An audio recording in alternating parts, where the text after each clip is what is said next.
911, what is your emergency? Burglars breaking into a house next door. I've got a shotgun. Do you want me to stop them? Nope, don't do that. No property worth shooting somebody over, okay? They're breaking in right now. They're in their house. I'm watching them. What color is the house they're breaking into? It's a red brick right next to a two-story brick home, my home. All right. What's the guys look like? White, black, Hispanics? They're black, two of them. Two black males? What are they Yeah. wearing? One's kind of a green shirt and white tennis shoes and blue jeans, and both of them are in the house right now. What's the other one wearing, sir? I didn't get a look at the other one. But hurry up, man. Catch these guys, will you? Because I ain't going to let them go. I'm going to be honest with you. I'm not going to let them go. I'm not going to let them get away with this. Now, if you're standing in front of my house, okay, looking at it from the street, it'll be the left-hand house. You got that? Yes, sir. Okay. Stay on the phone with me till we get someone right over there, okay? Don't hang up. I'm not hanging up, but I'm telling you right now, I don't like this kind of stuff, man. This is ridiculous. Yes, sir, it is. Broad daylight. I don't know if they're armed or not. I know they got a crowbar because that's what they broke in the windows with. Which window did they go through? The side, on the side where the gate is, you know, where the fence is, because nobody can see them. That would be the right-hand side, looking from the front. Man, this is scary. I can't believe this is happening in this neighborhood. What? This is scary. I can't believe this would happen in this neighborhood. Can you see anything at all? No, I just see where they went in the house. I can't see in the house. I understand that, but you can see where they entered in? Yes. So they might slip out the same way, or can you see the front of the house?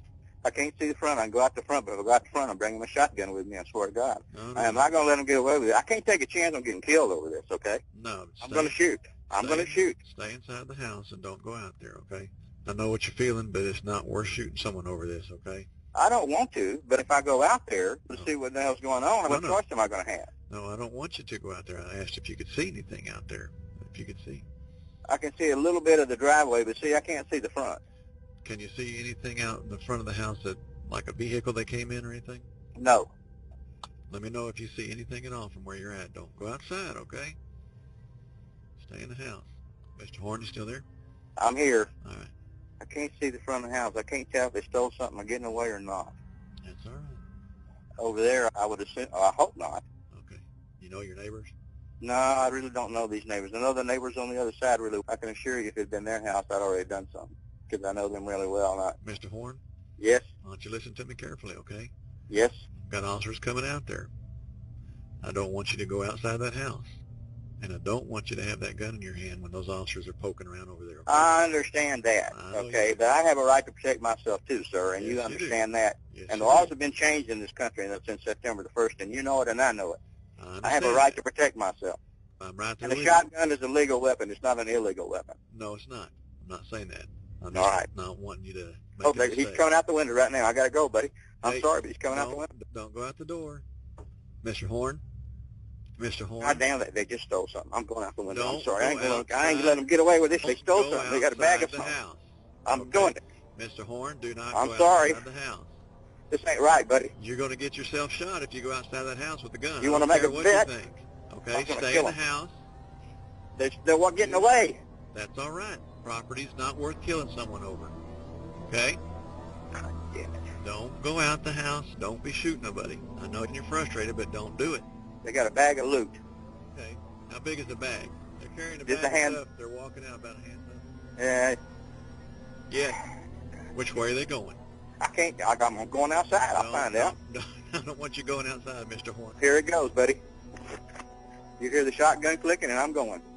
Don't go outside. Move. You're dead. 911 passing. Get the law over here quick, man. Get one of them's in the front yard over there. He's down. The other one's run down the street. Where I are had you? no choice. They came in the front yard with me, man. Where I had are no you? choice. Get somebody over here quick, man. All right, Mr. Horn, are you out there right now? No, I am inside the house. I went back in the house, man. They come right in my yard. I didn't know what the shit they was going to do. I Did shot them, you okay? shoot somebody, Mr. Horn? Yes, I did. The Where cops are you here right right now? I'm inside the house. You're inside The 7418. police are out here right now. Mr. Horn, put that gun down before you shoot an officer of mine. I've got several officers out there without uniforms I am in the front on. yard right now. Put that gun down. There's officers out there without uniforms on. Do not shoot anybody else. Do you understand me? I understand. I've got I police understand. officers out there that I do am not right out have in the front officers. yard waving my hand right now. You don't have a gun with you, do you? No. You see a uniformed officer? Okay, lay down on the ground and don't do nothing else. No. Lay down on the ground, Mr. Horn. Do what the officers tell you to do right now. Where's the gun? In the house. Where? In the chair. Joe Horn was what you would consider your typical Texas man. He also became a figure that was infamous in depicting Texas's image, a real Walker Texas Ranger type, if Chuck Norris was a vigilante. That pretty much sums up where this tale is going. Let's get to Joe was a man that grew up in Texas. He had been known as a hard-working individual through and through. He started working at a 7-Eleven before moving to communications and ultimately ended up working as a computer programmer for AT&T. When Joe took his retirement early, he moved in with his daughter, Rhonda, who was in Kentucky until she was sadly widowed in 1998. Taking the opportunity to return to his roots, they all went back to Texas. Joe went back to work so his daughter could take care of the kids. That worked out perfectly until Rhonda would go on to remarry once more. Knowing she was close with her father, it wasn't a shock that when she tied the knot again, the couple invited Joe to live with her and her new husband once more. In his spare time, apart from spending time with family, he did hunt growing up, but he grew bored of it and instead opted to do stuff around his home. Fast forward to 2007. By this time, the Castle Doctrine was still weighted in controversy. The doctrine permitted the use of reasonable force, even deadly force, if they needed to protect their home. At that time, that was all the law said. It was also when the border controversy was becoming a hot topic. Political tensions were brewing. That was why when Joe called 911 to his Pasadena neighborhood, the events that played out would draw attention from everywhere, it seemed. Mainly because people couldn't determine if Joe took things too far. Joe would end up calling 911 on November 14, 2007, because as he sat at home, he saw two people breaking into a house next door. For the first portion of the call, he let the operator know what was going on and what he could see, but then he asks if he should go out there to them since he had a shotgun. The operator maintains that no property is worth a life over. Joe, however, growing up and working for most of what he had, couldn't sit idly by and watch someone have their hard-earned things taken from them. It was against his moral code.